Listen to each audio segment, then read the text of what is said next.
Rail सञ्चालनको तयारी, लेकबाट हाट बजार हटाउन सुरु। मूल्य वृद्धि दर 5.65%। घिउ र तेलको भाउ उच्च दरले बढ्यो। नेपाल भारत सीमा 2 दिन बन्द।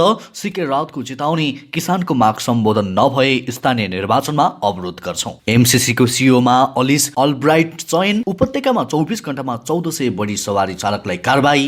स्थानीय चुनावमा करिब 1 लाख म्यादी प्रहरी भर्ना गर्ने तयारी। कमल थापाले पार्टी छाडे केही असर पर्दैन। अध्यक्ष लेङदेलको भनाई, एमसीसीमा खसी देखाएर फर्सी खुवाउन खोजिएको छ केसीको भनाई। फागुनबाट र्याप गायन रियालिटी शो नेप हबको श्रीपेज एसी वैशाख 9 गतेदेखि गर्ने निर्णय। मान्छे कुट्ने मेन पावर ठगिएर युए पुगी अल्पत्र परेकाहरू स्वदेश फर्किए। सिद्ध बाबा सुरुङ मार्ग निर्माणमा चिनिया कम्पनी छानियो। 7 अर्ब 34 करोड लागत। चर्चामा स्वस्तिमा खड्काको नयाँ लुक्स लगायतका आज दिनभरका केही महत्त्वपूर्ण र ताजा खबरहरू आजको यस भिडियोमा।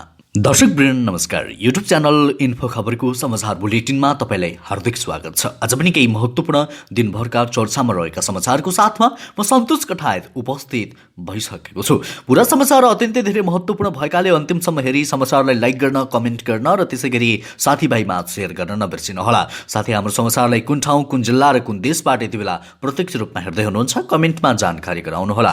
हाम्रो समाचारलाई पहिलो पटक हेर्दै हुनुहुन्छ भने फर्स्ट टाइम लेखेर कमेन्टमा जानकारी गराउनु होला र रेगुलर हेर्नुहुन्छ भने रेगुलर लेखी जानकारी गराउनुहोला। समाचारको सुरुमा रेल सञ्चालनको प्रसङ्ग। धनुषाको कुर्तादेखि भारतको जयनगरसम्म रेल सेवा सञ्चालन हुने निश्चित भएपछि नेपाल रेलवे कम्पनीले रेलको लिकमा अव्यवस्थित रूपमा लाग्दै आएको हाट बजार हटाउन सुरु गरेको छ। उपमहानगरपालिका 1 सीताचोक स्थित रेलवे लिकमा व्यापारीले लगाउँदै आएको दैनिक हाट बजार तत्काल हटाउन सुरु गरेको हो। जनकपुर धाम सहित ठाउँ ठाउँमा रेलवे लिकमै तरकारी हाट बजार हटाउने अभियान सुरु गरेको नेपाल रेलवे कम्पनीका महाप्रबन्धक निरञ्जन झाले हामीलाई बताउनुभयो। त्यसैगरी अब मूल्य वृद्धिको प्रसङ्गतर्फ लागौं। गत पुस महिनामा वार्षिक उपभोक्ता मूल्य वृद्धि दर 5.65% रहेको राष्ट्र ब्याङ्कको मासिक प्रतिवेदनले देखाएको छ। यो चालु आर्थिक वर्षको लक्ष्यभन्दा 0.85% बिन्दुले कम हो। कम वृद्धि दरको वस्तुगत प्रवृत्ति हेर्दा गत पुसमा खाद्य तथा पेय पदार्थ समूहको मूल्य वृद्धि दर 4.92% र गैर खाद्य तथा सेवा समूहको 6.23% रहेको छ।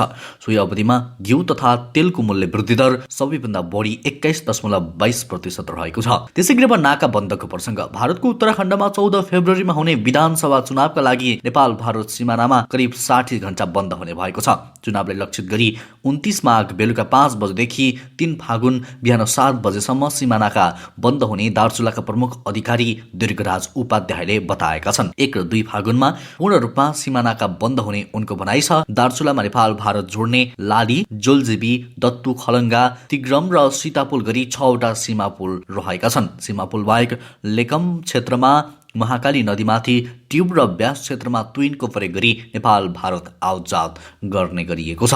त्यसैगरी अब डाक्टर सीके राउतको प्रसङ्ग। जनमत पार्टीका अध्यक्ष डाक्टर सीके राउतले किसान आन्दोलनको माग सम्बोधन नभए स्थानीय निर्वाचनमा अवरोध गर्ने चेतावनी दिएका छन्।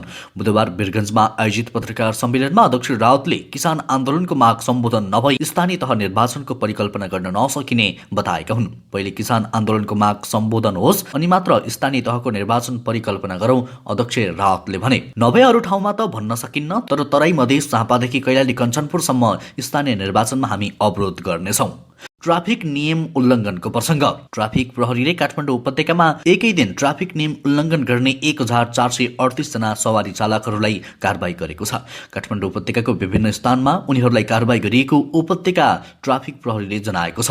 कारबाहीमा फुटपाथमा पार्किङ गर्ने 97 जना, क्षमताभन्दा बढी यात्रु राख्ने 15 जना र रातो बत्तीको उल्लङ्घन गर्ने 85 जना रहेका छन्। त्यस्तै ढोका खुल्लै राखेर सवारी चलाउने 57 जना, जथाभावी यात्रु चढाउने र ओह्राल्ने 65 जना, अवस्था ठिक नभएको सवारी साधन चलाउने 20 जना र मदिरा पिएर सवारी साधन चलाउने 35 जना चालकहरूलाई कारबाही गरिएको ट्राफिक प्रहरीले जनाएको छ। त्यसैगरी अब अर्को प्रसङ्ग। राष्ट्रिय जनमोर्चाका अध्यक्ष चित्रबहादुर केसीले अमेरिकाले एमसीसीका नाममा खसी देखाएर फर्सी भिडाउन खोजेको आरोप लगाएका छन्। बुधबार राष्ट्रिय जनमोर्चा सहितका विभिन्न राजनैतिक दलले एमसीसीको विरोधमा प्रदर्शनपछि आयोजित एक सभामा बोल्दै केसीले अमेरिकाले आफ्नो स्वार्थपूर्तिका लागि एमसीसी परियोजना नेपाललाई भिडाइरहेको टिप्पणी गरे। नेपाली जनता के भेडा हुन्, बेवकुफ हुन्? त्यो पैसा आएर यहाँ विकास हुने भए, विद्युतको विकास हुने, बाटोको विकास हुने भए नेपाली जनताले यस्तो जुलुस गर्नु पर्थ्यो? होइन नि, देखाउने खसी खुवाउने फर्सी हो अमेरिकाले, उनले भनेका छन्। दर्शकवृन्द, उनको यो अभिव्यक्ति तपाईलाई कस्तो लाग्यो? कृपया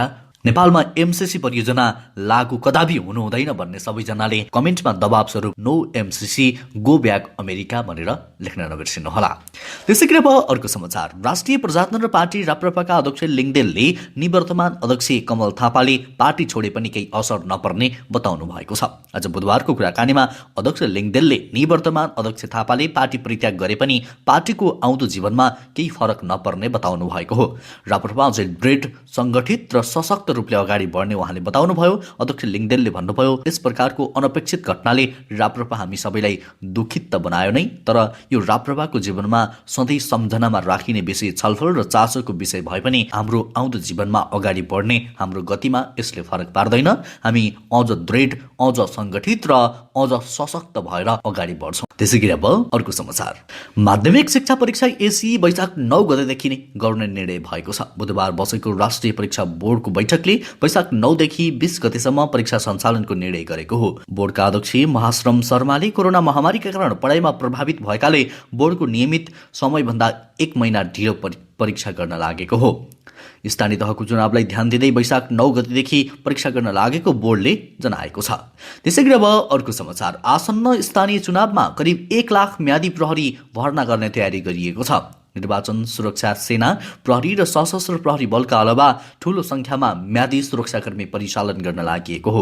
उनीहरूका लागि तलब भत्ता मात्रै 5 अर्ब रुपियाँभन्दा बढी खर्च हुने अनुमान गरिएको छ। प्रहरी प्रधान कार्यालयले स्थानीय तहको चुनावमा चाहिने म्यादी प्रहरीको जनशक्ति प्रारम्भिक खाका बनाइएको छ। प्रहरी प्रवक्ता विष्णु कुमार केसीले सुरक्षा चुनौती, सुरक्षा जनशक्तिको उपलब्धता, मतदान केन्द्र र मतदान स्थललाई विश्लेषण गरेर करिब 1 लाख हाराहारीमा म्यादी प्रहरी भर्ना गर्नुपर्ने स्थिति रहेको बताएका छन्। अब अर्को समाचार। एमसीसी को मुख्य कार्यकारी अधिकृत सीईओमा एलिस अलब्राइट चुनिएकी छन्। अलब्राइटलाई सीईओ बनाउने प्रस्ताव अमेरिकी सिनेटबाट सर्वसम्मत पास भएको सीसीएमसीले प्रेस विज्ञप्ति मार्फत जानकारी दिएको हो। एमसीसीका कार्यवाहक सीईओ मोहम्मद बाहाले एलिसलाई बधाई दिँदै उनको स्वागतका लागि उत्साहित भएको बताए। संयुक्त राज्य अमेरिका र एमसीसी परिवार हामी सबै एलिसलाई स्वागत गर्न निकै उत्साहित छौं, उनले भनेका छन्। एमसीसीको इतिहासको एक महत्त्वपूर्ण समयमा एलिस नेतृत्वमा आएको उनले उल्लेख गरेका छन्।